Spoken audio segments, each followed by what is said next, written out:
झूला झुलाएंगे। होली आई, चलो अब होली उत्सव करेंगे। कोई उत्सव उनके बगैर पूरा होता ही नहीं हमारा, और होना भी नहीं चाहिए।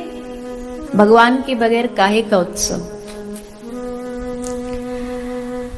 और बिहारी जी तो सौंदर्य की बात करें तो आहा,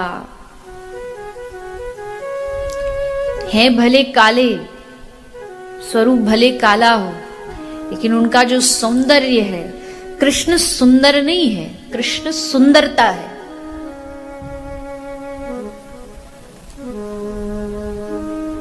हम कभी कभी जल्दबाजी में मंदिरों में जाते हैं, एक तो भीड़ बहुत होती है आजकल, तो वो भीड़ के चक्कर में हम कभी कभी भगवान का जो स्वरूप देखना चाहिए वो देखते नहीं है। और अगर थोड़ा बहुत समय मिल भी गया, जैसे तैसे पुजारी जी ने नहीं आगे भगाया, जैसे तैसे समय मिल गया, थोड़ी देर खड़े भी हो गए सामने, तो उस समय भी हम देखते नहीं, उस समय भी आंख बंद करके बस कुछ मन में इच्छाएं होती हैं तो हम मांग लेते हैं। लेकिन कभी देखो, उनकी नेत्रों को देखो। श्री गीत गोविंद में जयदेव जी कहते, धनुर्पांग तरंगितानी। ठाकुर जी के जो ये है ना आईब्रोज, ये कैसी है? धनुष देखा होगा आपने, धनुष ऐसा होता है। तो ये ठाकुर जी के जो बोहें हैं ये धनुष है, धनुर्पांग तरंगितानी। और जब हमारे बिहारी जी पलक गिराते हैं तो समझो धनुष पर प्रत्यंचा चढ़ी, और जैसे आंख खोलते हैं तो तुरंत बाण निकलता है और जाके भक्तों के हृदय में घायल कर देता है। ऐसे श्री बिहारी जी, ऐसे श्री ठाकुर जी। मैं कई बार ये बात कहती हूँ, और देवी देवताओं को मन देना पड़ता है, पर कृष्ण को देना नहीं पड़ता, ये खींच लेता है जबरदस्ती कि तुझे आना ही पड़ेगा। स्वरूप इतना सुंदर बना लेते हैं कि एक मेरी बड़ी प्रिय लाइन है, मुझे बड़ी पसंद है, कई बार कथाओं में कही है, ध्यान से सुनना। इस दुनिया में, सारी दुनिया में, पूरी दुनिया में जितनी ताकत है, जितनी शक्ति है, उससे 100 गुना ज्यादा शक्ति इंद्र की बाजू मतलब बाहों में है।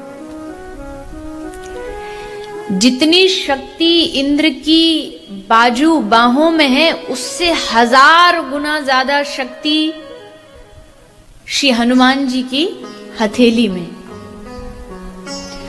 और जितनी शक्ति श्री हनुमान जी की हथेली में, उससे 1,00,000 गुना ज्यादा शक्ति दाऊ दादा की अंगूठे में है। और जितनी शक्ति दाऊ दादा बलराम जी के अंगूठे में, उससे 1 करोड़ गुना ज्यादा शक्ति श्री कृष्ण की एक मुस्कुराहट में।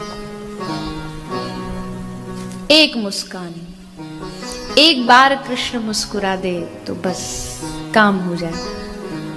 ये भगवत स्वरूप है, ये उनके स्वरूप को जानने की प्रक्रिया। मैंने आपको कल कहा था, श्रीमद् भागवत का प्रथम श्लोक है, सच्चिदानंद रूपाय विश्वोत्पत्त्यादि हेतवे तापत्रय विनाशाय श्री कृष्णाय वयम नमः। तो भागवत जी का मुख्य उद्देश्य क्या है? आपको भगवान से आपकी पहचान करानी। ईश्वर अंश जीव अविनाशी ममैवांश जीव लोके जीव भूत सनातन, ये हम सब जानते हैं। लेकिन कई बार माया का पर्दा ऐसा हमारी आंखों पर पड़ जाता है कि हमें वो ईश्वर होते हुए दिखाई नहीं देता। जैसे उदाहरण के लिए, एक नवेली दुल्हन जिसका अभी अभी ब्याह हुआ है, वो मंदिर में दर्शन करने गई ठाकुर जी के। तो दर्शन करने गई तो हुआ क्या, जब वो दर्शन कर रही थी तो जब वो पहुंची तो मंदिर का पर्दा लगा हुआ था, भोग लग रहा था या कुछ भी शयन हो रहा था, पर्दा लगा था। तो एक पर्दा लगा है मंदिर में, एक पर्दा लगा है उस नई दुल्हन के माथे पर, घूंघट का पर्दा, साड़ी का पल्लू उसने सर पर, क्योंकि सब बड़े बुजुर्ग सब साथ में है। तो एक पर्दा उसके मुख के ऊपर है और एक भगवान के ऊपर। अब उस भगवान भी वही है, वो भी वही है, पर दर्शन क्यों नहीं हो रहा? क्योंकि दो पर्दे हैं। एक साधु बाबा जी उपदेश दे रहे थे कथा में कि गुरु भव बंधन छुड़ा देता है, बंधन छुड़ा देता गुरु। तो एक शिष्य ने यही रट लिया कि गुरु बंधन छुड़ा देता है। वो जहां जाता है यही बोलता, गुरु बंधन छुड़ा देता, गुरु बंधन छुड़ा देता है। तो एक बार वो कहीं किसी स्थान पर गया, काशी इत्यादि, तो वहां एक तोता था, पैरट, एक पिंजड़े में बंद था।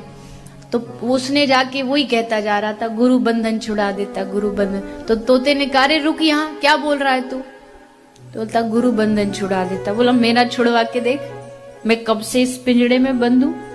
है गुरु में शक्ति कि मेरा पिंजड़ा छुड़वा सके? नहीं हो सकता, ये सब झूठी बात है। बोले नहीं, सच्ची है। तो बोले ठीक है, तो मेरा छुड़वा के दिखा, मैं कब से नाम ले रहा हूं, राम राम राम राम राम। वो तोता राम राम जपता था। तो राम राम राम राम जपते जपते उसने कहा कि ठीक है, मैं गुरु से पूछ के आऊंगा। तो गुरु जी गए, वो शिष्य गया, उसने गुरु से पूछा, गुरु जी आप कह रहे थे कि राम नाम बंधन छुड़ा देता, गुरु बंधन। वो तोता पूछ रहा है। तो गुरुजी ने उस शिष्य को समझाया कि उसको बोल, थोड़ी सी सांस रोकने की प्रक्रिया सिखाई उसे, उसको बोला सांस रोक के थोड़ा बैठ जाए। तो सांस रोक करके वो तोता बैठा। अब जैसे सांस रुका, जो तोता का मालिक था उसे लगा कि ये तो गया, तोता गया। और जैसे गया तो वो चाबी लेकर के उसने चाबी खोली और पिंजरा का द्वार खोला। और जैसे द्वार खुला तो तोता पिंजरे से बाहर निकल के उड़ने लगा। और उड़ते उड़ते क्या बोला? उड़ते उड़ते बोला कि हाँ, राम नाम सब बंधन छुड़वा देता है, लेकिन उसकी चाबी गुरु के पास होती है। चाबी गुरु देता है। जब तक गुरु उसकी चाबी न दे तब तक बंधन नहीं छूटे। राम नाम, बिल्कुल राम नाम में परम शक्ति है। बाबा तुलसीदास जी ने तो अपना रामचरितमानस में कलेजा निकाल के रख दिया। राम नाम की महिमा गाते गाते उनकी जिह्वा थकी नहीं, इतनी राम नाम की महिमा गाई।